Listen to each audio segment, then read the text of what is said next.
Hi, I'm Rebecca Brand, and today I'm going to make seasoned crunchy fries. These are super easy to make in your kitchen without bringing out the fryer. They're healthier because there's less oil, but I have a secret way of making them extra crunchy, and the seasoning is fabulous. The ingredients for this dish are potatoes, and today I'm using russet potatoes. Oil, I like corn oil, that's my favorite. Breadcrumbs, and then those spices. Salt, granulated garlic, or powdered, paprika, cumin, black pepper, and chili powder for some heat. The first thing to do is set your oven to 450 degrees and oil up some baking pans. I'm doing an extra big batch today, so I'm having 1 cup of oil on 2 pans. So smear it around and then wash up because that was sticky. Who's going to give me a ticket for that? I put a lot of oil in because I didn't want any of the sides of those fries to not be crunchy. And you have to peel your potatoes, and I'm using central pivot peeling technique. By placing my potato on the bridge of my sink, I can just twirl it about, and it's stable. And you flip it and do the other side. It just goes faster that way. Today I'm using 4 large potatoes. It's nice to have the support of the sink. By lining my sink, I'm able to take all these potatoes into the trash in a little pouch. If I put these peels down my garbage disposal, it eventually clogs it up. I've had trouble and had to call the plumber. So those are my tips for the day. To cut potatoes fast, I cut them down the center. I put them side by side, and then with a long, sharp knife, I cut them again, just like that. I like my fries thin. So this is going to give me a thin fry because I want more crunch. So keep going. Then stack them down. And one more time. Look at that. Those are my fries. And into a bowl they go. And because those potatoes have a lot of liquid in them, I'm giving them a toss with paper towels. I want my spices and my oil to stick. So for a spice blend, put in 1 teaspoon of salt, 1 teaspoon of granulated garlic or garlic powder, 1 teaspoon of paprika, and for the heat, put in 1/2 teaspoon of black pepper, 1/2 teaspoon of chili powder, and 1/2 teaspoon of cumin. Yum! And blend it. Stir it around. That smells great.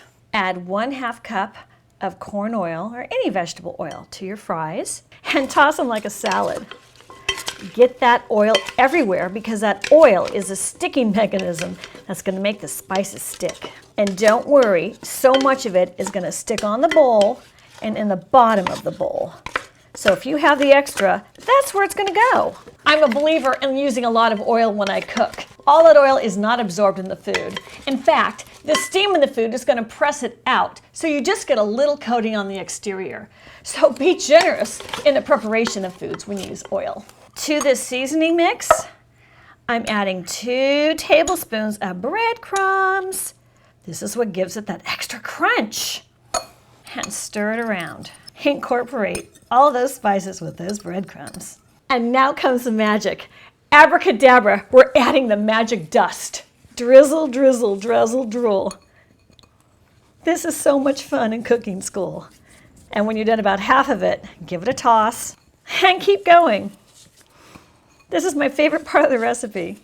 Comment and tell me what you'd like me to make. Somebody asked me for a spice rub. Well, here you go. This is my rub recipe, but I'm not really rubbing it. It's just too messy in that bowl.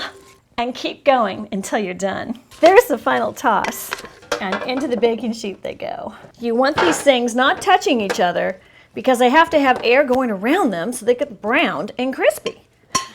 So divvy them up, and you will lose some of that spices and that oil in that bowl, but that's the way things go. Okay, fries, no one touching their neighbor. You need your personal space. Fatty has to be moved to the other team. Time to get baked. Make sure your racks are spaced so you're gonna have air going around both of those trays of fries. There's one. Oh yeah, and there's a second. Close her up and cook them at 450 for 15 minutes. It's time for the flip. Oh yeah. That's got its first brown on it. I'm going to use my industrial flippers to get as many of that to flip as I can at the same time. I have an Amazon page. If you like any of the gadgets I use, check that out. Oh, a couple of casualties. but I can tell they're going to be fluffy inside. Next row, by having all that oil, you are going to get a fry on that and a crusty brown that's going to be crunchy. And my secret, the final flip, they get a little more of those breadcrumbs. It's going to soak into the oil and make them extra crispy. On both trays they go. They need 5 more minutes. They're done. Oh yeah. Beautiful. Those look yummy. So scoop them up while they're hot and put them on a paper towel to drain. Those look amazing. Can you hear that crunch? Those are crunchy. Time for the confetti at the party. Just a little chopped cilantro and green onion. Let's try it. That's amazing. Click the link below on my Amazon page in case there's any kind of gadgets you need for your kitchen. I try to put my favorite down there for you to check out. Like this video and please subscribe to my channel for more great recipes like oven baked fries with extra crunch. With extra crunch. With extra crunch. With extra crunch. That counts. I got it. Woo! In the hoop.